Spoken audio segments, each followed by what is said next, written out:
although she seems shy, she knows that she has to look for those scholarships. She knows that she has to work hard. And, you know, I'm very proud to say she's #1 in her class right now. And I, you know, and she tells me, Mom, I'm going to look into this. Go for it. I'm not going to stop you. I'm not going to make you follow what, you know, traditions my parents came from, you know, because although they're very respected, you know, to get married young and start a family and all that, which I did and my sisters did as well, we also had to come to a new way of thinking and going to school and working hard and getting ahead. And so I instill in my children that they have to work hard in school, you know, achieve their goals, and when they're ready for all the other cultural expectations, they can go for that. There's always time. Since you are American and everything else like that, did you have to do a pronounce it correct? Did I do a quinceañera? Yes. No, my parents actually, you know, it's really funny because although there is a novela, and I'm a fanatic of novelas. Okay. There was a novela called Quinceañera when I was about that age, 14, 15. And, you know, the dream dress with coming down the stairs with, you know, kids, you know, lined up all in their best suits and the big old cars and the pictures and everything. All that takes money. And we come from very humble background. My parents, my mom was not the mom that worked. She stayed at home and worked harder at home, making sure that everything was set and that we were in shape to, you know, she just kept a check on us, basically. Right. My dad was a truck driver, so he continued his practice from Mexico and brought it here to the States. He's worked in the same company for 30-some years.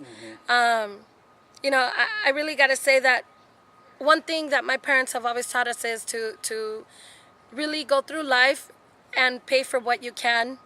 And don't expect anybody to give you hand-me-downs. The quinceañera thing, since my parents didn't have money to make it that eloquent, correct. They didn't expect sponsors or padrinos. They didn't expect the madrinas to pay for things. So they just said, look, I'm going to give you a dinner. We're going to go to church because it's a church tradition. Correct. You're going to get your 15-year-old blessing going into womanhood, and we'll have a family get-together, and that's it. And that's just what we did. You know, it was a special dinner for that. But you were happy. I was happy. Well, you know, thinking that, okay, the novela says it's going to be this way. It should be this way. Right. My friends were turning, you know, left and right with huge dresses. They look like big marshmallows. But honestly, that wasn't needed. And when my daughter turned 15, I told her, look, you're going to be 15. We're going to do a little party. We'll do a get-together. Are you okay with that? And she goes, yeah, I don't want to party. Just take me to Magic Mountain or something, Disneyland. She goes, whatever you're going to spend on that party, I want to enjoy it that day. Okay. So it's pretty smart because we didn't have to clean before or after, and we didn't have to please anyone in the process. And whatever we wanted to spend, we spent it on ourselves. Okay. So we celebrated it with us and whoever wanted to join us for the day. So thank you for answering that for me. I greatly appreciate that. And since you're as I hear, you're a very, very powerful woman, and that you're dealing with so much, and you're still trying to reach out to those younger people to make sure they have a foothold on their way up to the big process of schooling and everything else. What do you think that you would need from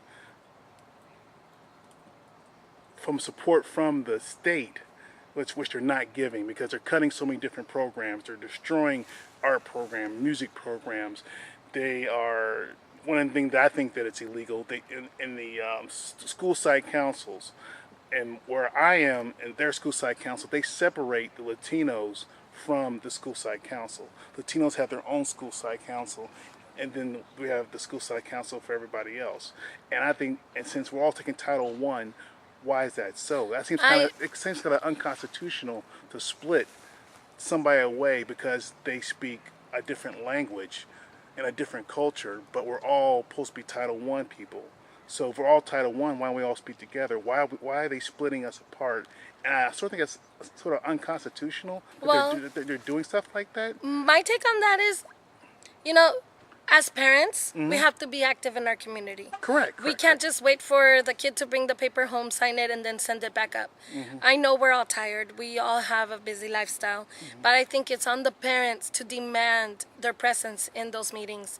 I have had the opportunity to attend ELAC meetings, and don't ask me for what that stands for because I could English learners, butch it up. Yes. But yes, the meetings are in Spanish, and I feel that it's important that they're in Spanish.